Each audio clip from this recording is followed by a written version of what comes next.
ഞാനും ഇതേപോലെ ടൂറൊക്കെ പോയിട്ടുണ്ട് മഞ്ഞൾ ബോയ്സ് അപ്പൊ അങ്ങനെയൊക്കെ അവിടെ നിന്ന് തന്നെ ഒരു ഇൻസ്പിറേഷൻ ആണ് like how we will behave mob mentality എന്താണെന്നൊക്കെ ഉള്ളത് അങ്ങനെ തന്നെയാണ്. ഏതൊരു ഡയറക്ടറിന്റെ മൂവിയിൽ ആക്ട് ചെയ്യാനായിരിക്കും കൂടുതൽ ഇഷ്ടം? അയ്യോ ആക്ട് ചെയ്യായിരുന്നു ചിലപ്പോ ഒരാള് പേര് പറഞ്ഞ് ബാക്കിയുള്ളവർ വിളിച്ചില്ലെങ്കിലും as a director what is your biggest dream? Dream is to make ചിന്തിച്ചിട്ടില്ല എന്ന് പറയരുത്. My dream is to make films. ഇങ്ങനെ എന്തെങ്കിലും ബ്രേക്ക് എടുക്കണം തോന്നിയിട്ടുണ്ടോ? ഞാൻ മിക്കപ്പോഴും ബ്രേക്കിലാണ് കൂടുതൽ. ആഫ്റ്റർ പോസ്റ്റ് പ്രൊഡക്ഷൻ ഫസ്റ്റ് ചെയ്യുന്ന കാര്യം എന്താ? എവിടെങ്കിലൊക്കെ യാത്ര പോകണം ആലോചിക്കും, പക്ഷെ ഒന്നും നടക്കാൻ ഞാൻ ഇതുവരെ എവിടെയും പോയിട്ടില്ല. ഇനി എവിടെയെങ്കിലും ഒക്കെ പോകാം. ഡയറക്ഷൻ കഴിഞ്ഞു, സ്ക്രിപ്റ്റ് റൈറ്റിംഗ് ഉണ്ട്, പിന്നെ ഇതുപോലെ സിനിമാറ്റോഗ്രഫി ഉണ്ട്. ഇതിൽ ഒരു ഫീൽഡ് പിക്ക് ചെയ്യാൻ പറഞ്ഞു കഴിഞ്ഞാൽ ഏത് ചെയ്യും? ഡയറക്ഷൻ. പക്ഷെ ആക്ട് ചെയ്ത് കഴിഞ്ഞപ്പോൾ ഒരു ആക്ടറിന്റെ പെർസ്പെക്റ്റീവ് കിട്ടി കഷ്ടമാണ്, കുറച്ച് പണിയാണ്. സെറ്റില് ഏറ്റവും കൂടുതൽ ദേഷ്യമുള്ള ഒരു കാര്യം? നിലവില് അതൊക്കെ തന്നെയാണ്. When can we see ഒരു movie with Mammootty or Mohanlal? കഥയൊക്കെ ഇങ്ങനെ ആയി വരുന്നുള്ളൂ. വെരി സൂൺ ആയി പോകും.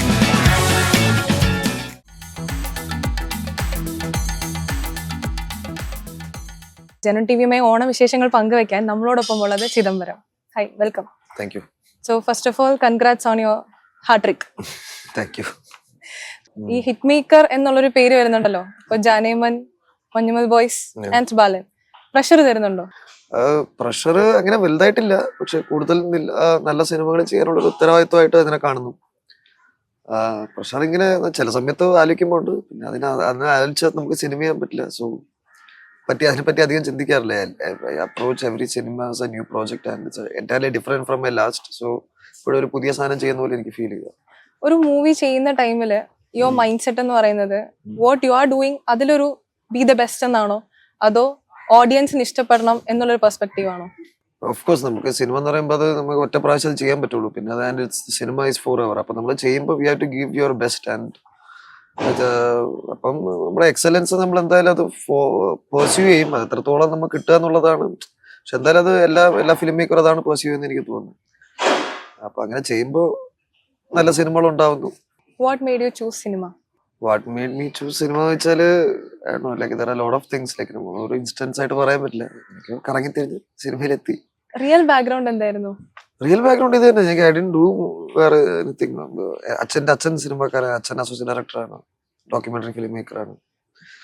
അപ്പൊ അച്ഛനാണ് ഞാൻ ആദ്യം അറിയുന്ന സിനിമക്കാരൻ. അപ്പൊ അങ്ങനെ തന്നെ ചെറുതിലെ സിനിമയോട് ഒരു ആക്സസ് ഉണ്ടായിരുന്നു. ചെറുതിൽ അങ്ങനെ ഭയങ്കര സിനിമ ചെയ്യണം എന്നങ്ങനെ ഭയങ്കര ഒരു ചെറുതിലെ ഒരു ഡ്രൈവ് അങ്ങനെ പറയാൻ പറ്റില്ല. പല ഇൻസ്റ്റൻസും പല കാരണങ്ങളൊക്കെ എല്ലാം കൂടെ കറങ്ങി ചേർന്ന് സിനിമയിലെത്തി. ഒരു സിനിമ ചെയ്ത സമയത്ത്, ഇപ്പൊ ബാലൻ ചെയ്ത ടൈമില് how much do you trust Sushin Shyam? അയ്യോ, I trust Sushin Shyam like lot. കാരണം എന്താ പറയുക, very much experienced and has done lot of films. Musical and sonic ടേസ്റ്റും ഭയങ്കര നല്ലതാണ്. So I am very happy that I could collaborate with Sushin again after Manjummel boys. Yeah, of course I trust him. Yeah. ഇപ്പൊ ഓണം വിശേഷങ്ങളിലേക്ക് വരികയാണെങ്കിൽ how was പയ്യന്നൂരിൽ Onam? Payyanur Onam is always fun. കാരണം കുറെ ആളുണ്ടാവും. We have lot of cousins, lot of relatives, and Payyanur ആ ഭാഗത്ത് എല്ലാവരും ബന്ധുക്കളാണ്. So Onam it's quiet, it is nice, and like we get to see a lot of people. Like നമ്മൾ കേട്ടിട്ടുണ്ട് അവിടുത്തെ സദ്യ is different. അതെ, നമ്മൾ തെക്കൊന്ന് വരുമ്പോഴത്തേക്കും ഒരു ഡിഫറെന്റ് ആണ്. അതെ. What makes it different? Sambar is different. Sadya വിളമ്പുന്ന രീതി വ്യത്യാസമുണ്ട്. തെക്കൻ സദ്യ പോലെ അല്ല, മറ്റേ പരിപ്പുണ്ടാവില്ല, ഫസ്റ്റ് തന്നെ സാമ്പാറാണ്. അപ്പൊ അങ്ങനെ പായസം, അങ്ങനെ പല വിളമ്പുന്നതിൽ തന്നെ വ്യത്യാസമുണ്ട്. കസ്റ്റംസ് വ്യത്യാസമുണ്ട്, ആൻഡ് സാമ്പാർ വ്യത്യാസം, പല കറികൾ വ്യത്യാസമുണ്ട്. ആൻഡ് എനിക്ക് തോന്നുന്നു തെക്കൻ സദ്യന് അത്ര എക്സ്ട്രാവഗന്റ് അല്ലെന്ന് തോന്നുന്നു. തെക്കൻ സദ്യയിൽ കുറച്ചും കൂടെ വിഭവങ്ങളും അങ്ങനെ വരും. അപ്പൊ അത് ആറന്മുള വള്ളസദ്യ അതിന്റെ ഒക്കെ ഒരു ഭാഗമായിട്ടെന്ന് തോന്നുന്നു. പക്ഷെ വടക്കിലെ സദ്യ കുറച്ചും കൂടെ അത്രയില്ല. പക്ഷെ ടേസ്റ്റ് എൻറ്റയർലി ഡിഫറെന്റ്. ഇപ്പൊ മൂവീസ് ചെയ്ത ടൈമില് ഇപ്പം മഞ്ഞുമൽ ബോയ്സിലാണേലും ബാലനിലാണേലും ഒക്കെ കാസ്റ്റിംഗ് ഡയറക്ടർ ആ ഒരു ഇതിൽ വന്നപ്പോ ഗണപതി എത്രത്തോളം അതിലേക്ക് ഇൻപുട്ട് തന്നു? Of course is the casting director. നമ്മളിങ്ങനെ നമ്മൾ ബ്രെയിൻ സ്റ്റോം ചെയ്യുമ്പോൾ ഇത് ആര് വേണം, ഇങ്ങനെ വേണം, എന്താണ് ഈ ക്യാരക്ടർ നമുക്ക്. ബിക്കോസ് പകുതിയും മുഖത്താണ്. ലൈക്ക് നമ്മൾ ഒരു ക്ലോസപ്പ് വെക്കുമ്പോഴത്തേക്കും അയാൾക്ക് അത്രയും സ്ക്രീൻ സ്പേസ് ടൈം ഉണ്ടെങ്കിലും അതിനുള്ളിൽ അയാളുടെ ഒരു എന്താ പറയാ ആ ക്യാരക്ടറും അതൊക്കെ നമുക്ക് ആൾക്കാർക്ക് മനസ്സിലാവും. അപ്പൊ അതിനുള്ള പെക്യൂലിയർ ഫേസസ് കണ്ടെത്തണം, പിന്നെ അവർ ആക്ട് ചെയ്യണം. അപ്പൊ അത് ഭയങ്കര ശ്രമകരമായ പണിയാണ്. കുറെ ആൾക്കാരോട് സംസാരിക്കണം, ഡീൽ ചെയ്യണം, ഭയങ്കര എക്സോസ്റ്റിംഗ് ആണ്. അത് ഗണപതി മര്യാദയ്ക്ക് ചെയ്തു എന്ന് പറയാം. ഇപ്പൊ ഫർസാനയുടെ ക്യാരക്ടർ എടുക്കുകയാണെങ്കിൽ എന്തെങ്കിലും റെഫറൻസ് കൊടുത്തിരുന്നോ? ഫർസാനയുടെ അങ്ങനെ റെഫറൻസ് എന്താ പറയാ, കുറച്ച് റഫായിരിക്കണം. Like she's a female who doesn't consciously try to look beautiful, like പുരികം ചെയ്യാറില്ല അങ്ങനെ അങ്ങനെ. അപ്പം അങ്ങനത്തെ ഒരു ലൈക്ക് ബ്യൂട്ടി വാനിറ്റി അല്ല അവരുടെ മെയിൻ, ഒരു സർവൈവലാണ്. അപ്പൊ അതിനൊന്നും ശ്രദ്ധിക്കില്ല. അപ്പൊ അങ്ങനെയൊക്കെ കഴിഞ്ഞ് ലാസ്റ്റ് എന്നാ വാനിറ്റി ശ്രദ്ധിക്കുക, എന്നാ ഒരു പുതിയ കമ്മല് വാങ്ങിക്കാം എന്ന് പറഞ്ഞ് ഫാൻസി സ്റ്റോറിൽ നിൽക്കുമ്പോഴാണ് ഷംനാഥ് വീണ്ടും വരുന്നത്. അപ്പൊ അങ്ങനെ അങ്ങനെ one who doesn't try and one who tries to blend in, അങ്ങനെയായിരുന്നു അതിന്റെ ഒരു ക്യാരക്ടർ സ്കെച്ച്. ഇപ്പൊ ക്യാരക്ടറിനായിട്ട് എന്തെങ്കിലും മൂവി സജഷനോ എന്തെങ്കിലും ക്യാരക്ടർ സജഷനോ അങ്ങനെ കൊടുത്തിരുന്നോ? കഴിഞ്ഞ ഒരു കന്നഡ പടം വന്നിട്ടുണ്ടായിരുന്നു, എന്റെ പേര് ഞാൻ വിട്ടുപോയി. ഒരു അമ്മച്ചിയുടെ പടമായിരുന്നു, തുളുവാണോ കന്നഡ എന്ന് എനിക്കൊന്നുമില്ല. അവരിങ്ങനെ മണിയിലെന്റ് ചെയ്തിട്ട് ഫുൾ നാട്ടുകാരെ ഒളിഞ്ഞു കിടക്കുന്നത്, എന്തോ അമ്മ എന്നാണ് അതിന്റെ പേര് ഞാൻ പറഞ്ഞത്. അപ്പൊ അതിലൊരു, പക്ഷെ അത് കുറച്ചൊരു 45-50 ഏജ് ഉള്ള ഒരു ക്യാരക്ടറാണ് അതിനകത്ത്. അവരാണ് അതിന്റെ lead. It's A very nice film. അപ്പൊ അങ്ങനത്തെ ഒരു ക്യാരക്ടർ ആയിരുന്നു. ലൈക്ക് നിക്കലും ഇരുത്തവും ഒക്കെ ഒട്ടും നമ്മള് വാനിറ്റി, അതൊക്കെ സൗന്ദര്യം നമ്മളിങ്ങനെ ഇരിക്കുമ്പോഴും നമ്മളിങ്ങനെ പോസ് ചെയ്തിരിക്കാറുണ്ട്. Like use it like normal people, like പണിയെടുക്കുന്നവരെങ്ങനെ കുത്തിയിരിക്കുക, അങ്ങനെയൊക്കെ ചെയ്യായിരുന്നു. ആദ്യ മൂവിയിൽ സ്റ്റിക്ക് ഓൺ ചെയ്യിപ്പിക്കാനായിട്ട് എത്രത്തോളം കഷ്ടപ്പെട്ടു? അത് ഓഫ്കോഴ്സ് ആദ്യം ഭയങ്കര ഗിഫ്റ്റഡ് ആണ്, ഭയങ്കര ഏജിനെക്കാളും ഭയങ്കര ഗ്രാസ്പിംഗ് ഉള്ള ഒരു കുട്ടിയാണ്. പക്ഷെ ഇന്ത്യൻ കുട്ടിയാണ്, അപ്പം കുറച്ച് ദിവസം കഴിയുമ്പോൾ ഇൻട്രസ്റ്റ് പോകും. അപ്പൊ ഒരു വേവ് പോലെയാണ്. ഒരാഴ്ച ഇൻട്രസ്റ്റ് ഉണ്ടാവില്ല, ഒരാഴ്ച ഇൻട്രസ്റ്റ് ഉണ്ടാവും. പിന്നെ എക്സ്ട്രീംലി ടയറിങ് കൂടിയാണ് കുട്ടിയിലേക്ക്. ഒരു വലിയ സിനിമയിൽ ഇത്രയും വലിയ റോള് ചെയ്യാന്ന് വെച്ചാൽ ഈവൻ ഒരു മുതിർന്ന ആൾക്കും അത് ടയറിങ് ആയിരിക്കും. അപ്പൊ അത് അവനെ കൊണ്ട് ചെയ്യിച്ചു. നമുക്ക് അധികം രാത്രി ആകുമ്പോൾ ഉറക്കം വരും, അങ്ങനെയൊക്കെ. പക്ഷെ അവന്റെ മാതാപിതാക്കൾ, അവന്റെ അമ്മ എല്ലാവരും ഭയങ്കര സപ്പോർട്ടായിരുന്നു. അങ്ങനെയാണ് അത് ചെയ്യിക്കാൻ പറ്റിയത്. ഇപ്പൊ മഞ്ഞുമലിലാണെങ്കിലും ജാനമലിലാണെങ്കിലും ഒരു ഫ്രണ്ട്ഷിപ്പ് സ്റ്റോറി ഉണ്ട്. സോ അത് പേഴ്സണൽ ഫ്രണ്ട്ഷിപ്പ് സ്റ്റോറി ഇൻഫ്ലുവൻസ് ചെയ്തിട്ടുണ്ടോ? ജാനമലിൽ ഇൻഫ്ലുവൻസ് ചെയ്തിട്ടുണ്ടോ? Personally I have a lot of friends. Like എനിക്ക്, ഞാൻ ജനിച്ചത് കണ്ണൂരാണ്, പക്ഷെ സ്കൂളിംഗ് ട്രിവാൻഡ്രത്താണ്, കോളേജ് പഠിച്ച വേറെ എവിടെയാണ്, ഞാൻ ഇപ്പൊ കൊച്ചിയിലാണ്. So I have a lot of friends like എല്ലായിടത്തും. ഇപ്പം എന്താ പറയാ, സോ അപ്പൊ നമ്മളിങ്ങനെ, ഞാനും ഇതേപോലെ ടൂറൊക്കെ പോയിട്ടുണ്ട് മഞ്ഞൾ ബോയ്സ് പോലെ. അപ്പൊ അങ്ങനെയൊക്കെ അവിടെ നിന്ന് തന്നെ ഒരു ഇൻസ്പിറേഷൻ. അതിങ്ങനെ like how we will behave, അങ്ങനെ ഈ മോബ് മെന്റാലിറ്റി എന്താണെന്നൊക്കെ ഉള്ളത് അങ്ങനെ തന്നെയാണ്. അപ്പൊ മാലിക്കിന് ശേഷം നമ്മൾ മാലിക്കില് ചന്തു സലീം കുമാറിനെ കണ്ടു. അതിനുശേഷം പിന്നെ മഞ്ഞുമൽ ബോയ്സിലാണ് നമ്മൾ കാണുന്നത്. സോ അതിലേക്ക് ചന്തു സലീം കുമാറിനെ പിക്ക് ചെയ്യാനുള്ള റീസൺ? ചന്തു എങ്ങനെ കൃത്യമായിട്ട്, ചന്തുവിനെ എനിക്ക് ഒന്ന് ഗണു തന്നെയാണ് സജസ്റ്റ് ചെയ്യുന്നത്, ഗണപതി തന്നെയാണ്. ഞാൻ ചന്തു തന്നെ ഒന്ന് കണ്ടു. പിന്നെ ഇങ്ങനെ കണ്ടിട്ട് നമ്മൾ ചന്തുവിനെ ഒന്ന് കണ്ടിട്ട് നമുക്ക് ചെയ്യാന്ന് പറഞ്ഞിട്ട് പിന്നെ കുറെ കാലം കണ്ട പടം തുടങ്ങുന്നത് പ്രീ പ്രൊഡക്ഷൻ. അപ്പൊ ചന്തുവിന് ഇടയ്ക്ക് ഒരു സംശയം, ഇങ്ങനെ പടത്തിലില്ലാവോ, ഇടയ്ക്കോ വിളിക്കും, എന്തായി എന്നൊക്കെ ചോദിച്ചാൽ പിന്നെ വെറുതെ അവിടെ വന്നിരിക്കും. അങ്ങനെയാണ് ചന്തു സിനിമയിൽ ഗണപതിനെയാണ് ചന്തുവിനെ സജസ്റ്റ് ചെയ്യുന്നത്. Chandu Salim, it's life turning moment for him. Of course, he's a very talented actor. നല്ല more than actor as well, like എന്താ പറയാ, like he's well aware of his surroundings and അങ്ങനെ നല്ല ഒരു എന്താ പറയാ ഒബ്സർവേഷൻ ഉള്ള ഒരാളാണ്. അപ്പം of course there is no other way. ഞാനല്ലെങ്കിലും മറ്റൊരാൾ ആ മീഡിയം എന്തായാലും like of course he will come up and of course he is a son of a great actor as well. അപ്പൊ അങ്ങനെയാണ്. അപ്പൊ ചന്തു ആക്ടർ എന്നല്ല ഉപരി വേറെ രീതിയിലും ഇനി കഴിവ് തെളിയിക്കും. പ്രൊഫൈൽ എടുത്തു കഴിഞ്ഞാല് അതിനകത്ത് നമുക്ക് ആക്ടർ കാണാം, സ്ക്രീൻ റൈറ്റർ കാണാം, സ്ക്രിപ്റ്റ് റൈറ്റർ കാണാം, നമുക്ക് ഡയറക്ടർ കാണാം, സിനിമാറ്റോഗ്രാഫർ കാണാം. സോ ഇപ്പം ഒരു മൂവി ഡയറക്ട് ചെയ്യുന്ന ടൈമില് എത്രത്തോളം ഒരു എഡിറ്റിംഗ് സ്കില്ലും കൂടെ അതിൽ ഹെൽപ്ഫുൾ ആവും? എഡിറ്റിംഗ് എന്റെ എഡിറ്റിംഗ് ഞാനത് സ്ക്രിപ്റ്റിലാണ് നമ്മൾ ആദ്യം എഡിറ്റ് ചെയ്യുക. ലൈക്ക് ഈ സീൻ ഇവിടുന്ന് ആ സീൻ എൻഡ് ചെയ്യണം. അല്ലാണ്ട് നമ്മളിങ്ങനെ എല്ലാം എടുത്ത് കവറേജ് പോലെ എടുത്തിട്ട് ഞാൻ എഡിറ്റ് ടേബിൾ കൊണ്ട് വെക്കുന്ന ഒരു നമ്മളിലേക്ക് maximum edit on screen play. പിന്നെ നമ്മൾ ഷൂട്ടിന്റെ സമയത്ത് നമുക്കറിയാം ആ സീൻ അവിടെ തീർക്കാൻ നമ്മൾ അങ്ങനത്തെ ഷൂട്ട് ചെയ്യാറുള്ളൂ. പക്ഷെ എന്റെ മേജർ നമ്മളെ ഞെട്ടിച്ചുകൊണ്ടുള്ള എഡിറ്റിംഗ് ഡിസിഷൻസ് എടുക്കുന്നത് എന്റെ എഡിറ്റർ തന്നെയാണ്. അപ്പൊ ഇങ്ങനെ വെക്കുക, അതിന്റെ പൊസിഷൻ ഇങ്ങനെ വിവേകർഷൻ, ലൈക്ക് പിന്നെ എന്റെ ഫസ്റ്റ് ഫിലിമിന്റെ എഡിറ്ററായി കിരൺ ആയാലും എല്ലാവരും ഭയങ്കര ഗിഫ്റ്റഡ് എഡിറ്റേഴ്സ് ആണ്. എനിക്ക് വർക്ക് ചെയ്യാൻ പറ്റിയത്. അപ്പൊ അതാണ് എന്റെ എഡിറ്റിംഗ് സ്ക്രിപ്റ്റിന്റെ ആ സമയത്തും അങ്ങനെയൊക്കെ ഉള്ളു. പിന്നെ ഷൂട്ട് ചെയ്യുമ്പോഴും നമുക്ക് അറിയാം നമുക്ക് അതിങ്ങനെ ഇങ്ങനെ വെക്കാൻ പറ്റുമോ. അപ്പൊ ആ രീതിയിൽ നമ്മൾ കുറച്ച് സാധനങ്ങൾ എടുത്ത് വെക്കുക. അതൊരു പ്രോസസ് ഭാഗമാണ്. അത് പറഞ്ഞത് എനിക്കിപ്പോ പേഴ്സണലി ഫീൽ ചെയ്തിട്ടുള്ള പ്രിയദർശൻ സാറിന് എടുത്തു കഴിഞ്ഞാൽ സാർ ഒരു ബ്രില്യന്റ് എഡിറ്റർ കൂടിയാണ്. അത് വേറൊരു ടൈപ്പ് സ്കൂൾ, അത് നമുക്ക് പിടിച്ചാൽ നിൽക്കില്ല. അത് കുറച്ചും കൂടെ ഭയങ്കര, അത് ഫിലിമിൽ വർക്ക് ചെയ്ത്. അപ്പം പ്രിയൻ സാർ നമ്മൾ ഓർഡറിലും എടുക്കില്ല. പ്രിയൻ സാർ ചിലപ്പോ ആ ഒരു നമ്മളെ മിഡ് സീന്റെ ഒരു എന്താ പറയാ ഒരു കോൺവെർസേഷൻ ഒരു ബിറ്റൊക്കെ ആയിരിക്കും എടുക്കുന്നത്. അത് വേറൊരു വയറിംഗ് ആണ് പ്രിയന്റെ. അത് അത്രയും പ്രാക്ടീസും ഇത്രയും അവബോധം ഉണ്ടെങ്കിൽ അത് ചെയ്യാൻ പറ്റുള്ളൂ. മലയാളം ഇൻഡസ്ട്രിയിൽ ഇതുപോലെ ഇൻസ്പയർ ചെയ്ത ഒരു ഡയറക്ടർ ഉണ്ടോ? ഇഷ്ടംപോലെ ഉണ്ടല്ലോ മലയാള സിനിമയിൽ.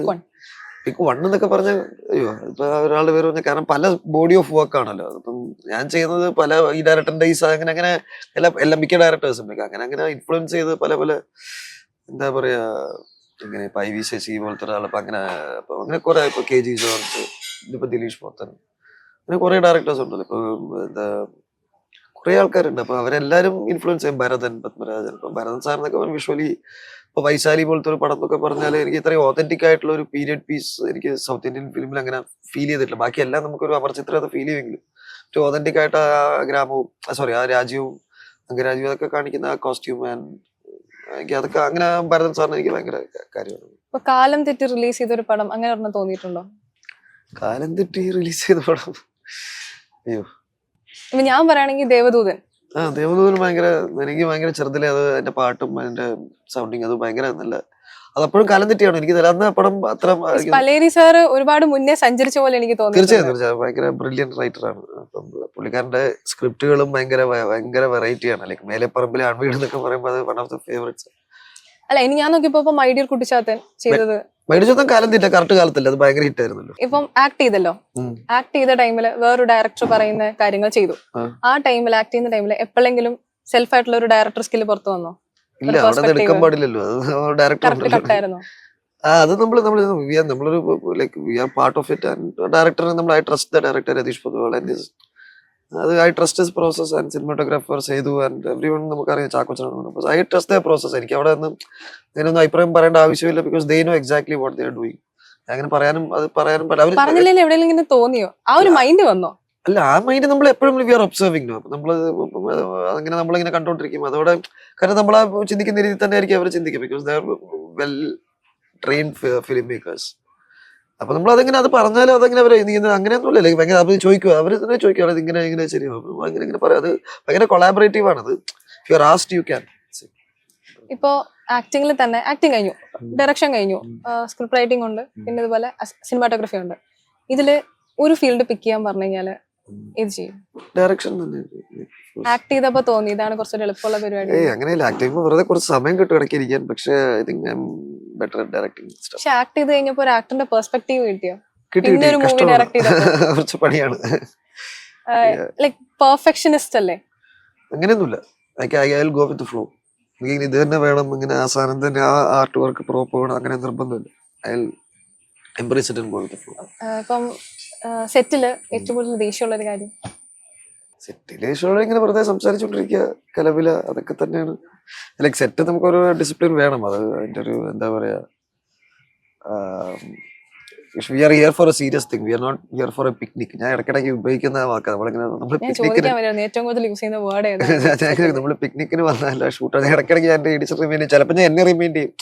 ഞാനവിടെ പോയി നല്ല സ്ഥലമൊക്കെ വെറുതെ ഇങ്ങനെ ഇരിക്കും. അപ്പൊ എന്നെ അത് ചെയ്യണ്ടേ, ഷൂട്ട് ചെയ്യേണ്ടത്. അപ്പം ഇപ്പൊ ജാനിമൻ ടീം എടുക്കാം, മഞ്ഞുമൽ ബോയ്സിന്റെ ടീം എടുക്കാം. ഇതിൽ ആരുടെ കൂടെയാണ് ഓണം സെലിബ്രേറ്റ് ചെയ്യാൻ കൂടുതൽ ഇഷ്ടം?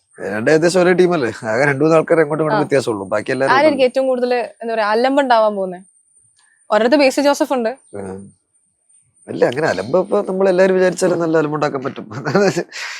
ഓണം ഞാൻ എന്താ പറയാ, എത്ര ഓണങ്ങൾ നമ്മൾ മഞ്ഞുമൽ ബോയ്സിന്റെ കൂടെ എല്ലാം, ജാനമൻ ടീമിന്റെ കൂടെ ഒക്കെ എല്ലാം, നമ്മളെ ബാലു ആയാലും ഗണു, ബാസി, എല്ലാവരും we are all like almost the same age. Like നമുക്ക് അങ്ങോട്ടും ഇങ്ങോട്ടും ഭയങ്കര നല്ലതായിട്ടുള്ള ആഴത്തിലുള്ള ബന്ധമുണ്ട്. അർജുന അശോകനായാലും നമ്മള് കൂടിക്കഴിഞ്ഞ ഓണമാണ്.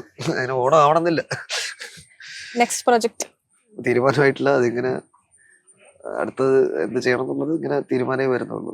ഇപ്പം ഡീറ്റെയിലിംഗ് എങ്ങനെയാണ് ഇത്ര പെർഫെക്റ്റ് ആയിട്ട് കൊണ്ടുപോകുന്നത്? ഡീറ്റെയിലിംഗ് പെർഫെക്റ്റ് ആയി ഇങ്ങനെ മനഃപൂർവ്വം ഫുൾ ഡീറ്റെയിൽ ചെയ്ത് കളയുന്നത് അങ്ങനെ ചെയ്യുന്നതല്ല. അതിങ്ങനെ അതിന്റെ ഒരു എനിക്കൊന്നും എല്ലാ ഗുഡ് ഫിലിംസിലെ ഡീറ്റെയിലിംഗ് അതിന്റെ ഭാഗമാണെന്ന് നമ്മൾ എഴുതുമ്പോഴേ അത്. അല്ല, നമ്മളിപ്പം സോഷ്യൽ മീഡിയ ഒരുപാട് വളർന്നിരിക്കുകയാണ്. സോ വെൻ വി ചെക്ക് നമുക്ക് ഏതൊരു മൂവിയുടെ ഡീറ്റെയിലിംഗ് മിസ്റ്റേക്സ് വരെ എടുത്ത ആൾക്കാർ നോക്കാറുണ്ട്. പക്ഷെ when it comes to Chidambaram's movie വളരെ കുറവാണ്. കുറച്ച് മിസ്റ്റേക്സ് ഒക്കെ ഉണ്ട്, എനിക്കറിയാം. അങ്ങനത്തെ കുറെ മിസ്റ്റേക്കുകളൊക്കെ ഉണ്ട്. പക്ഷെ അത് കവറപ്പ് ചെയ്യാന്നുള്ളതാണെന്ന് എനിക്ക് തോന്നുന്നു. ചിലത് നമ്മൾ കാണാത്ത സാധനം ആൾക്കാർ കാണുന്നുണ്ട്, വേറൊരു പെർസ്പെക്റ്റീവ് അവർ കാണുമ്പോൾ നമ്മൾ ഇതിങ്ങനെയും ചിന്തിക്കാല്ലേ എന്ന് പറയുമ്പോ അപ്പൊ നമ്മൾ ഫോർ എക്സാമ്പിൾ ഇപ്പം ജാനിമനില് അപ്പം മരിച്ചടക്കുമ്പോ പടക്കം പൊട്ടുന്നുണ്ട്. അപ്പൊ അതൊരു കോമിക് സാധനം പ്ലസ് അപ്പം വേറൊരു അതൊരു കണ്ടൊരു പ്രേക്ഷകൻ എഴുതിയതാണ്. അത് ആക്ച്വലി ഒരു ഗാർഡ് ഓഫ് ഓണർ പോലെ ആകാശത്തേക്ക് വെടിവെക്കുന്നതാണ് ഒരു സൈനികൻ പോകുമ്പോൾ. അങ്ങനെ ചിന്തിക്കുക, അതും കറക്റ്റാണ്. അപ്പം ലേയേഴ്സ് ആൾക്കാർ കാണുന്നതിൽ ഞാൻ കാണാത്ത ലേയേഴ്സും അതിൽ ആഡ് ആവും. കൂടുതലും ഓഡിയൻസിന് വിട്ടുകൊടുക്കാറുണ്ട്. ഉറപ്പായിട്ടും, കാരണം അത് പാർട്ടിസിപ്പേറ്ററി ആണ് ഫിലിം. ഞാൻ പറഞ്ഞത് അവരെ കൂടെ കുറച്ച് ചിന്തിക്കുക അങ്ങനെ. അത് തന്നെയാണ് ബാലൻ മൂവിയിൽ എനിക്ക് തോന്നുന്നത്. ബിക്കോസ് നമ്മൾ ഭയങ്കര അമ്മ മനസ്സ് തങ്ക മനസ്സ് രീതിയിൽ കാണുന്ന ഒരു മദർലി ക്യാരക്ടറിനെ ഒരു ടോക്സിക് സൈഡ് വേണമെങ്കിൽ ചിന്തിക്കാൻ ഓഡിയൻസിന് വിട്ടുകൊടുത്തു. ആൻഡ് ഐ നോ ഇതുവരെ അതിനൊരു ക്ലിയർ ആൻസർ കൊടുത്തിട്ടില്ല. അത് സബ്ജക്റ്റീവ് ആണ്, അത് എല്ലാവർക്കും അവരവരെ കാണുന്ന പോലെ തന്നെ. പ്രൊട്ടക്റ്റീവ് ആണോ അല്ലെങ്കിൽ ഷീസ് പാരനോയിഡ് ആണോ അത് ഉള്ളത്. പക്ഷെ of course she needs help and it's not the right way to raise a child. പക്ഷെ അത് ഓരോരുത്തരുടെ സബ്ജക്റ്റീവ് ആണ്. ഇപ്പോ ഒരു മലയാളം ഡയറക്ടറിന്റെ ഒരു ബെസ്റ്റ് ഒരു ഡയറക്ടറിന്റെ ഏതൊരു ഡയറക്ടറിന്റെ മൂവിയിൽ ആക്ട് ചെയ്യാനായിരിക്കും കൂടുതൽ ഇഷ്ടം? അയ്യോ, ആക്ട് ചെയ്യായിരുന്നു. ഒരു മൂവിയിലാണ് ആക്ട് ചെയ്തത്. സോ ഇനി ആക്ട് ചെയ്യുകയാണെങ്കിൽ I won't to work with him. അറിയില്ല, ഞാനിപ്പോ ഒരാളുടെ പേര് പറഞ്ഞ് ബാക്കിയുള്ളവർ വിളിച്ചില്ലെങ്കിലും. എന്നെ ഏറ്റവും ഇഷ്ടമുള്ള സിനിമാറ്റോഗ്രാഫർ കേരളത്തില് രാജീവ് രവി, മധു നീലകണ്ഠൻ, പിന്നെ ഇഷ്ടംപോലെ ആൾക്കാരുണ്ടല്ലോ ഇവിടെ. ഷഹനാദ് നല്ല കാരണം, ഷാജീൻ കരുൺ. ഇപ്പൊ മലയാളം ഇൻഡസ്ട്രിയെ പറ്റി പറയുകയാണെങ്കിൽ it's a golden era of Malayalam industry. So അതിനൊരു ഭാഗമാകാൻ ചിദംബരത്തിന് പറ്റിയിട്ടില്ലേ? തീർച്ചയായും എനിക്ക് അത് ഭാഗമാകാൻ പറ്റി. You contributed to it. ഇങ്ങനെ I think I started making films in the right time, അങ്ങനെയും പറയാൻ. അപ്പം ഇതിൽ കോൺട്രിബ്യൂട്ട് ചെയ്യാൻ പറ്റിയതിലും അതിലും ഭാഗമാകാൻ പറ്റിയതിലും കറക്റ്റ് സമയത്ത് സിനിമ ഉണ്ടാക്കാൻ പറ്റിയതിലും അതാണല്ലോ. കാരണം ഒരു ഇൻഡസ്ട്രി നിൽക്കുമ്പോൾ ആ സമയത്ത് ആ ഇൻഡസ്ട്രിയിൽ അത്ര അറ്റൻഷൻ വരുമ്പോൾ സിനിമ ഉണ്ടാക്കാൻ പറ്റുന്നത് ആണ് ഭാഗ്യം എന്ന് എനിക്ക്. ഇപ്പൊ നമുക്ക് ഫെമിലിയർ ആയിട്ടുള്ള ഫേസസുകൾ മാത്രം കണ്ടുകൊണ്ടിരുന്ന ഒരു ഓഡിയൻസ് ഉണ്ടായിരുന്നു. ആ പടങ്ങൾ മാത്രം ഹിറ്റ് ആയിരുന്ന ഒരു ടൈം ഉണ്ടായിരുന്നു. അവിടെ നിന്ന് ഇപ്പോ കംപ്ലീറ്റ്ലി എൻറ്റയർലി മാറി ഇൻഡസ്ട്രി. നമ്മൾ OTT പ്ലാറ്റ്ഫോംസിലേക്ക് വന്നപ്പോൾ ചെറിയ ചെറിയ സ്റ്റോറീസ് വരെ വലിയ വലിയ ഹിറ്റ് ആകാൻ തുടങ്ങി. So what do you think about it? I think it's good. Like അത്ര അറ്റൻഷൻ ഉണ്ട് നമുക്ക്, നമ്മുടെ ഓഡിയൻസും മാറി, നമുക്ക് we are finding new markets, new avenues. അപ്പൊ നമ്മൾ ഉത്തരവാദിത്തം കൂടെയാണ്. അപ്പൊ നമുക്ക് പണ്ട് സിനിമ ഉണ്ടാക്കിയ പോലെ നമുക്ക് അതിങ്ങനെ നമുക്ക് എല്ലാ ഫ്രെയിമും എല്ലാവരും ലോകം മുറ്റും നോക്കുകയാണ്. അപ്പം നമുക്ക് പക്ഷെ എന്താ നമ്മളുടെ മാർക്കറ്റ് സ്ഥിരം ലൈക്ക് ഭയങ്കര വലുതെന്ന് വെച്ചാൽ it's not compared to Tamil or Telugu or Hindi. അപ്പൊ അതാണ്. അപ്പൊ നമ്മൾ ലോകോത്തര സിനിമ തന്നെ ഉണ്ടാക്കണം. We are competing with bigger markets and bigger languages. പക്ഷെ നമ്മളുടെ അത്രയും വലുതുമല്ല. അപ്പം അതാണ് നമ്മള് ആ ക്വാളിറ്റി നമ്മൾ എല്ലാ ലോകത്തിൽ എവിടെ ഉണ്ടാക്കുന്ന സിനിമയുടെ അതേ ക്വാളിറ്റി നമുക്ക് കൊണ്ടുവരണം. But our market is still evolving. Lag ചെയ്തോ? അങ്ങനെയല്ല, നമ്മള് ലാഗ് ചെയ്തിട്ടില്ല. നമ്മള് ജനറലി അതൊരു മാർക്കറ്റാണ്. നമ്മള് 4 കോടി മലയാളികൾ, 4 താഴെ ഉള്ളു. അപ്പൊ ബാക്കിയൊക്കെ 10 കോടി 15 കോടിയുള്ള ജനസംഖ്യയാണ്. അപ്പൊ അത് തന്നെയാണ് അവർ മാർക്കറ്റിനെ ഡിഫൈൻ ചെയ്യുന്നത്. ഇപ്പോഴാണ് നമ്മളത് ബാക്കിയുള്ള ഭാഷ ആൾക്കാർ നമ്മളെ പടം തിയേറ്ററിൽ പോയി കണ്ടു തുടങ്ങുന്നത്. അപ്പൊ അതാണ് നമ്മുടെ ജനസംഖ്യ തന്നെയാണ് നമ്മുടെ ലിമിറ്റ്. അല്ലാണ്ട് നമ്മൾ ലാഗ് ഒന്നും ചെയ്തിട്ടുണ്ടെന്ന് എനിക്ക് തോന്നുന്നില്ല. വേറെ ഒരു ലാംഗ്വേജ് മൂവി ചെയ്യണമെന്ന് ആഗ്രഹമുണ്ടോ? ഉറപ്പായിട്ടും. Movie itself is A language. അപ്പം അത് ഏത് ലാംഗ്വേജിൽ, അത് അവിടുത്തെ ആ കഥയിലെ സിനിമയിലെ ആൾക്കാർ വേറെ പല പല ഭാഷ സംസാരിക്കുന്നത്. അങ്ങനെ ഞാൻ അപ്രോച്ച് ചെയ്യുന്നത്. ഞാനിപ്പോ ഒരു ഹിന്ദി ഫിലിം ഉണ്ടാക്കല, making a film in Hindi. That's ഒരു not making a Telugu film, I making a film in Telugu. So that is the difference. Okay, ഇതുവരെ വായിച്ച ഒരു ബുക്കില് ഏതെങ്കിലും ഒരു ബുക്ക് അത് മൂവി ആയാൽ പൊളിക്കും എന്ന് തോന്നിയൊരു ബുക്ക് ഉണ്ടോ? ഉണ്ട്. അതാണ് ഇപ്പൊ സിനിമ ഉണ്ടാക്കാൻ ആലോചിക്കുന്നത്. അത് അപ്പൊ അതായിട്ട് സർപ്രൈസ് ആയിട്ട് പറയാം. യെസ്. സോ ഫാമിലി ബാക്ക്ഗ്രൗണ്ട് തന്നെ ഒരു മൂവി ബാക്ക്ഗ്രൗണ്ട് ഉണ്ടല്ലോ. സോ അപ്പൊ ഇതിൽ ഏറ്റവും കൂടുതൽ സപ്പോർട്ടിങ് ആരാണ്? അപ്പൊ supporting my brother, of course. Ganapathi തന്നെയാണ് സപ്പോർട്ട് ചെയ്യുന്നത്. ലൈക്ക് വി ബ്രെയിൻ സ്റ്റോം കാര്യങ്ങള് പ്രൊഡക്ഷൻ ലെവലിലായാലും ഫൈൻഡ് ന്യൂ പ്രോജക്ട്സ്. ജാനേമൽ തന്നെ ഗണപതിയെ മുൻനിർത്തി മുൻകൈ എടുത്ത് ഓണായ ഗണപതി അർജുൻ അശോകനുണ്ട് കേട്ടോ അതിൽ. അപ്പം അവർ രണ്ടുപേരും ഡിസ്കഷൻ ഇതേപോലെ നമ്മളെ പ്രൊഡ്യൂസർ ഗണേഷൻ ലക്ഷ്മൺ സംസാരിച്ച്, ഞാനില്ലായിരുന്നു സ്ഥലത്ത്. അപ്പം അങ്ങനെ ഗണപതി എന്നാണ് ഏറ്റവും കൂടുതലൊരു സപ്പോർട്ട് സിസ്റ്റം. ഇപ്പൊ ഫാമിലി ഏറ്റവും കൂടുതൽ ക്രിട്ടിക്സ് പറയുന്ന ആരാണ്? അമ്മ ആയിരിക്കും. കാരണം അമ്മ ക്രിട്ടിക്സ്, അമ്മ ഫിലിം ബന്ധമുള്ള ആളല്ല, അമ്മ ടീച്ചറാണ്. പക്ഷെ അമ്മേന്റെ നിന്നാണ് എനിക്ക് കുറച്ച് എപ്പോഴും ഭയങ്കര സെൻസിബിൾ ആയിട്ടുള്ള ക്രിട്ടിക്സ് കിട്ടിയിട്ടുള്ളത്. കൃത്യം കാര്യങ്ങൾ സിനിമ അനലൈസ് ചെയ്ത് പറയും. അതൊരു ഫിലിം ബഫ് ആയിട്ടല്ല, ഒരു നോർമൽ പ്രേക്ഷകനായിട്ട്. When can we see ഒരു movie with Mammootty or Mohanlal? Very soon I hope. കഥയൊക്കെ ഇങ്ങനെ ആയി വരുന്നുള്ളൂ. എനിക്ക് അവരോട് വർക്ക് ചെയ്യാൻ like two of the best actors in the country, Mammukka and Mohanlal and അവരോട് പടം ചെയ്യണത് എല്ലാ ഫിലിം മേക്കറിന്റെ ആഗ്രഹമാണ്. സംഭവിക്കട്ടെ. വെരി പ്രൗഡ് ആയിട്ട് തോന്നിയ ഒരു അപ്രിസിയേഷൻ ആരുടെ കുറെ ആൾക്കാരുണ്ടായിരുന്നു. ലൈക്ക് ആഫ്റ്റർ മഞ്ഞുമൽ ബോയ്സ് കണ്ടിട്ട് കമലഹാസൻ സാർ പറഞ്ഞത് അത് തന്നെയായിരുന്നു എന്റെ appreciation. Because he made time to watch the film, then watch it again with his friends and colleagues and invite us. അപ്പം അത് തന്നെയായിരുന്നു എന്റെ ഒരു അംഗീകാരം. അപ്പൊ ഞാൻ പറയായിരുന്നു കമൽ സാറിന് ഇതാണ് ശരിക്കുള്ള മഞ്ഞുമൽ ബോയ്സിന്റെ climax, the all people meeting Kamal sir. ഏറ്റവും ചലഞ്ചിങ് ആയിട്ട് തോന്നിയ ഒരു മൂവി ഏതായിരുന്നു?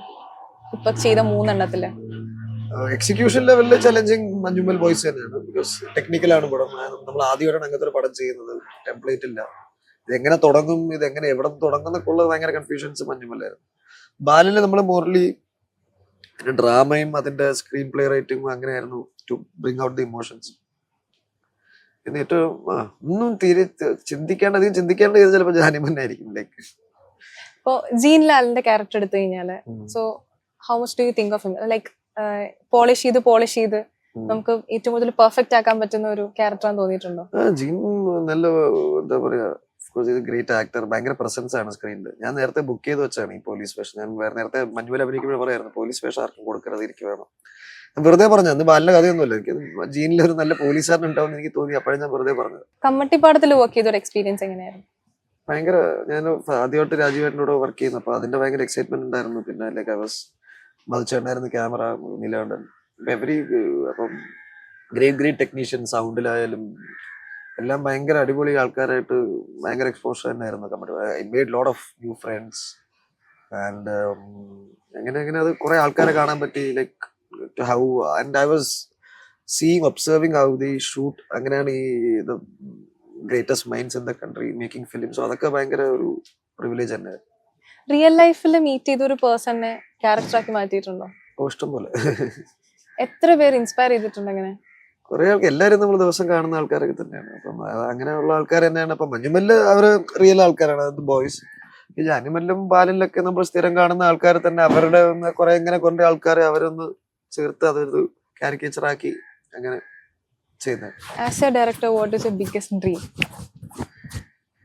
Dream is to make. ചിന്തിച്ചിട്ടില്ലാന്ന് പറയരുത്. ചിന്തിച്ചിട്ട് എങ്ങനെ ഡ്രീം എന്ന് വെച്ചാൽ I have a dream film. പക്ഷെ ആ ഫിലിം ചെയ്ത് കഴിഞ്ഞാൽ ഡ്രീം കഴിഞ്ഞില്ല. My dream is to make films. ഇങ്ങനെ പടം ചെയ്തോണ്ടിരിക്കുക. എപ്പോഴെങ്കിലും ബ്രേക്ക് എടുക്കണം തോന്നിയിട്ടുണ്ടോ? ബ്രേക്ക് ഞാൻ ഭയങ്കര എക്സൈറ്റ് ചെയ്ത് വർക്ക് ചെയ്യുന്ന നടന്നില്ല. ഞാൻ കുറെ ദിവസം മടി പിടിച്ചിരിക്കും പലപ്പോഴും. അപ്പൊ ഞാൻ മിക്കപ്പോഴും ബ്രേക്കിലാണ് കൂടുതൽ.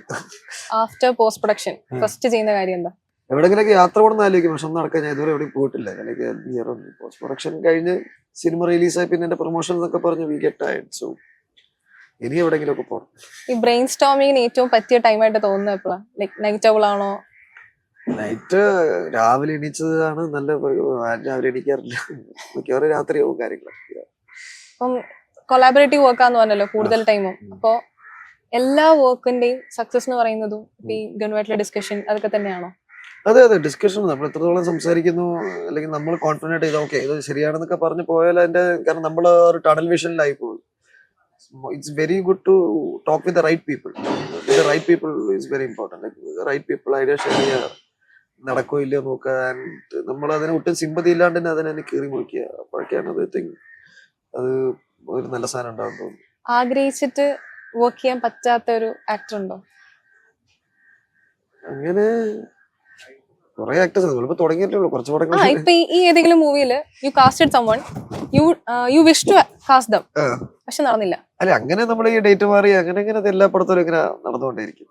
ഫസ്റ്റ് ഓഫ് ഓൾ മഞ്ഞുമ്പല്ല് ഞാൻ ആസിഫിന്റെ അടുത്ത് പക്ഷെ ആസിഫിന്റെ ഡേറ്റ് ഇഷ്യൂ ഉണ്ടായിരുന്നു. അങ്ങനെ പറയും. മഞ്ഞുമ്പല്ല് തന്നെ കാസ്റ്റ് ഭയങ്കരമായിട്ട് മാറിയിട്ടുണ്ട്. കാരണം ഇത്രയും ആൾക്കാരെ ഡേറ്റ് ഒരുമിച്ച് കിട്ടുക എന്നുള്ള ഒരു ചലഞ്ച് ഉണ്ടായിരുന്നു. അതായിരുന്നു മഞ്ഞുമല്ല് വലിയൊരു ചലഞ്ച്. അപ്പൊ എല്ലാവരും ബിസി ആക്ടേഴ്സ് ആണ്. എന്താ പറയുക, ബാസിയാൽ ഇഷ്ടംപോലെ ഗണുവിനും പടമാണ്, ബാലുവിനും എല്ലാവർക്കും.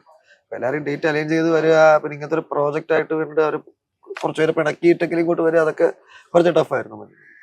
ഇപ്പം സ്വന്തം മൂവി തിയേറ്ററിൽ പോയി കണ്ടു കഴിഞ്ഞപ്പോഴത്തേക്കും ഏറ്റവും കൂടുതൽ ഇഷ്ടപ്പെട്ട ഫ്രെയിം ഏതായിരുന്നു? ബാലയിലേക്ക് കുറെ ഫ്രെയിംസ് ഇഷ്ടമായി. എല്ലാത്തിലും ഐ നീഡ് ആൻസർ. എന്റെ അടുത്ത് ഒരു ഫ്രെയിം ചെയ്ത ഇഷ്ടം വെച്ചാൽ എനിക്ക് എല്ലാ ഫ്രെയിമും ഇഷ്ടമായി. ഇപ്പം സിനാൻ ആ പാടത്തിൽ കൂടെ നടക്കുമ്പോൾ നമ്മളിങ്ങനെ ട്രാക്ക് ചെയ്ത ഒരു ഷോട്ട്, ആ വീട് തേടി പോകുമ്പോൾ അതെനിക്ക് ഭയങ്കര ഒരു നല്ല ഷോട്ട്. അങ്ങനെ just one of many. Watch ചെയ്യാൻ ഏറ്റവും കൂടുതൽ ഇഷ്ടമുള്ള ഒരു ജോണർ? വാച്ച് ചെയ്യാൻ ഇഷ്ടമുള്ള അങ്ങനെ ചില സമയത്ത് ഞാൻ ഇങ്ങനെ എന്താണ് ബ്രെയിൻലെസ് കോമഡി കാണും.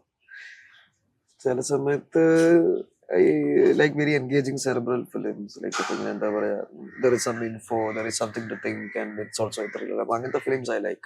ബേസിക്കലി നമ്മുടെ ഓണം എപ്പിസോഡാണ്. സോ ഓണം സന്ദേശം എന്തെങ്കിലും നമ്മുടെ ജൻ ടി വി പ്രഷർ ഫ്രണ്ട്സിനെയും ബന്ധുക്കളെയും എല്ലാവരെയും പോയി കാണുക. ഇത് മലയാളികളുടെ സ്വന്തം ഉത്സവമാണ്. Very unique in the world. Everyone dress well, enjoy well, eat well. Happy Onam. ഫാമിലിയുടെ കൂടെയുള്ള ഓണമായിരുന്നോ അതോ സെറ്റുകളിലെ ഓണമായിരുന്നു ഏറ്റവും കൂടുതൽ ഇഷ്ടപ്പെട്ട? അല്ല, സെറ്റുകളിലെ ഓണം കഴിഞ്ഞ ഓണം സെറ്റിലായിരുന്നു. അതിന് മുമ്പത്തെ ഓണം ഞാൻ വേറെ പുറത്തായിരുന്നു. അപ്പം ഈ ഓണമെങ്കിലും നാട്ടിൽ ആഘോഷിക്കണം എന്നുള്ളതാണ്. അപ്പം ഫാമിലിയായിട്ടുള്ള ഓണം ഫ്രണ്ട്സ് ആയിട്ടുള്ള ഓണം എല്ലാം എൻജോയബിൾ ആണ്. സെറ്റിൽ അത് വേറെ രസമാണ്. ബിക്കോസ് നമ്മൾ വേറെ ഏതെങ്കിലും ഒരു റിമോട്ട് ഏരിയയിലായിരിക്കും ഷൂട്ട് ചെയ്യുന്നത്. അവിടെ നമ്മൾ ഉള്ള എല്ലാവരും കൂടെ സദ്യ ഉണ്ടാക്കി വടംവലി അങ്ങനത്തെ അന്ന് മിക്കവാറും ലീവൊക്കെ ആയിരിക്കും ഓണത്തിന്. അപ്പൊ അതും വേറെ രസമാണ്. യെസ്. കൾച്ചറലി ഏതെങ്കിലും ഒരു ഓണം അറ്റൻഡ് ചെയ്യണം തോന്നിയിട്ടുണ്ടോ? ഓണംലേക്ക് എന്തെങ്കിലും ഒരു ഫെസ്റ്റിവലോ എന്തെങ്കിലും ഏതെങ്കിലും ഒരു കൾച്ചറൽ ഇവന്റിന്റെ ഭാഗമാകണം ഞാൻ അങ്ങനെ തോന്നിയിട്ടുണ്ടോ? അങ്ങനെ കൾച്ചറൽ ഇവന്റിന്റെ ഭാഗമാണ്. കേരളത്തിൽ അതിന് കുറവില്ലല്ലോ. നമ്മളിപ്പോ കഴക്കൂട്ട് പോയി തെയ്യമുണ്ട്, താഴോട്ട് പോയ പടയണി, അങ്ങനെ അങ്ങനെ കൾച്ചറലി ഇവിടെ ഭരണി അങ്ങനെയൊക്കെ പറഞ്ഞ് സാധനങ്ങൾ ഇഷ്ടം. ഓണം കഴിഞ്ഞപ്പോൾ അടുത്ത നവരാത്രി വരും. കൾച്ചറലി നമുക്ക് ഇപ്പോൾ അത് നമ്മുടെ ചുറ്റും എപ്പോഴും നടന്നുകൊണ്ടിരിക്കുന്നു. അപ്പം താങ്ക് യു സോ മച്ച്. ശരി.